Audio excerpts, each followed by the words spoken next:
I am very, never ever has this happened to me before, to filmed. Oh! It's very alien to me.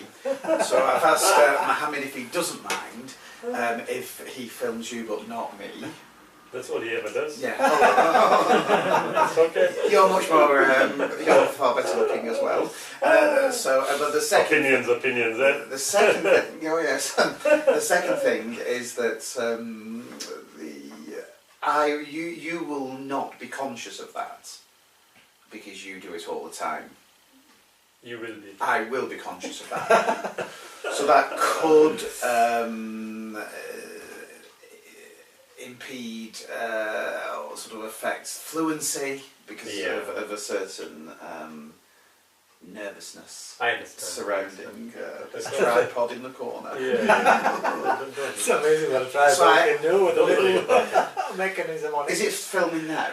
Yeah, it's on now. Oh, yeah, it's okay. We not worried. But you let editorial. Oh yes, absolutely. So what I thought about us talking as a possibility was looking at minority communities and toleration. And the in the history of Europe, toleration is a relatively new concept from the 17th or 18th centuries, and Christianity cannot in any way occupy a moral high ground in terms of toleration, because you only need to look at heretics in the medieval period, pogroms against Jews and things like that. But I think that what's happened with the retreat of Christianity, in a sense, from the public sphere, is that, within Western democracies, toleration is fundamental. It's one of the defining characteristics of a liberal democracy. Protection of minorities, and I just want to talk to you about the minorities within. I suppose there's kind of tolerance within Islam of external challenges, such as other religions, and then toleration within Islam of dissent and minority groups. So, for example, Christians living under in what we might loosely call Muslim lands, gay people, these sorts of things. Yeah. So the perception from that is filtered to us through the media is that Islam is intolerant and absolutist in its claims, and trucks no dissent or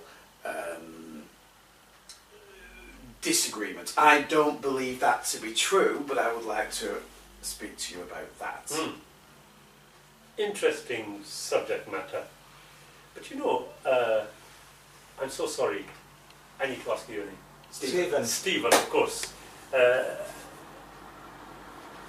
If you think about it, Stephen, you touched on it just as we had started the conversation about perspectives.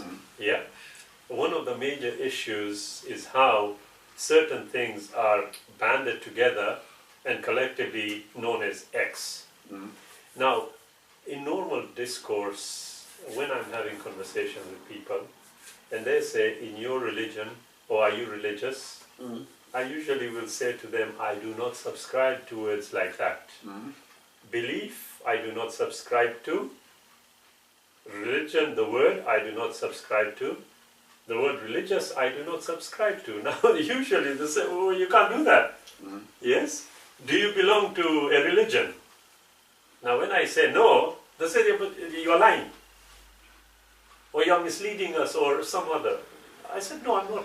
If you take the time and ask me, wait a minute, why is your perspective a bit different? Yeah? Maybe I'll be able to explain to you. Whether you agree or not, well, that's entirely up to you thereafter. Okay?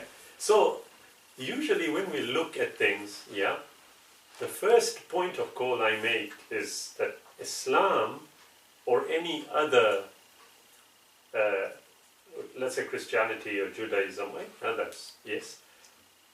First and foremost, we have to look at what it says about itself before we decide to interpret on what we think it may be.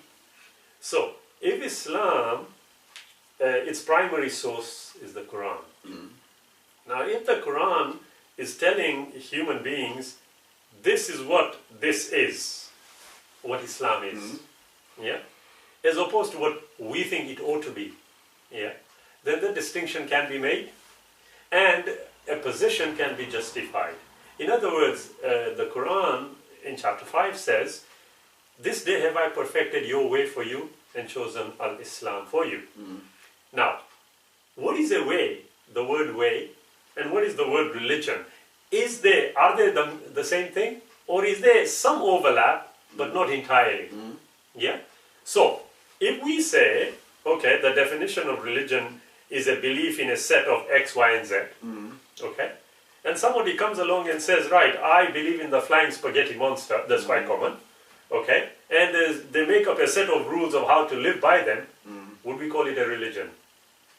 Well, by definition, we would necessarily have to say that, okay?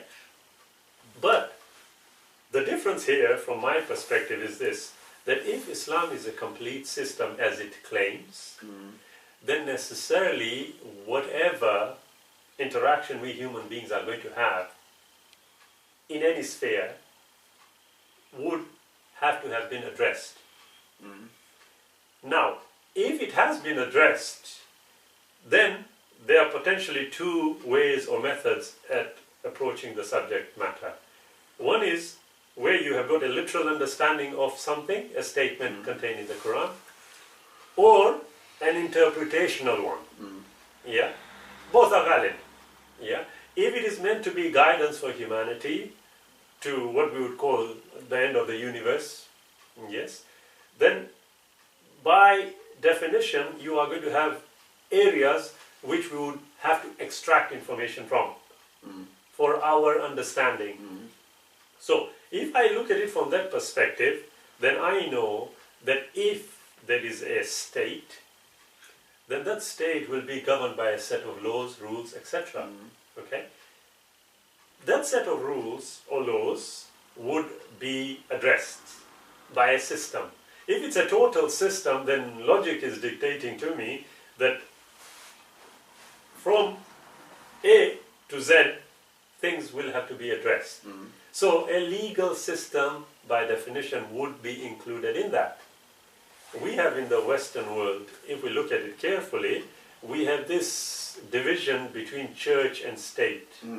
Sometimes there's an overlap, we know, but strictly speaking, guys, can you stay away? Yes, let us do what we need to do. Yeah, there is that.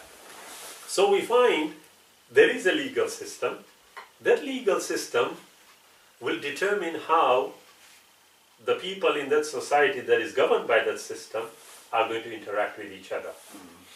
Not only on a personal level, but also with the state. The approach we are looking at here in terms of the minorities and also about toleration, we would have to have a look at what the system primarily says, and then look at how scholars will have interpreted it depending on the circumstances that they were faced with. The historical context. Yeah, absolutely. Social context, cultural context, we would have to look at that. So, one of the interesting things is you went to a wedding. Did you say it was a Bengali wedding? It was, yes. Yeah. Now, were they Muslims? Yes, they were. Yeah. Now, if you take that, take a Pakistani wedding, take a Gujarati wedding, Indian one, they're all Muslims. But you will see vast differences. Yes. But those are cultural influences that came in. But there is something common though. They're all chaotic. There is always chaos in order. Yeah? But it is true though. The fact is that there are cultural influences. Now the difference lies here as a last sentence. If you are permitted to do something, and the interpretation is this wide, then anything in between you are permitted to do. But nothing. Nothing beyond. Yeah, but those are very strict. The problem arises when certain groups of people who claim or profess to be X will say, no, no, no, it should not be this wide. It should only be this wide. Or it should be only this much. And the rest, sorry, you are committing an illegal act. That is where the problem arises.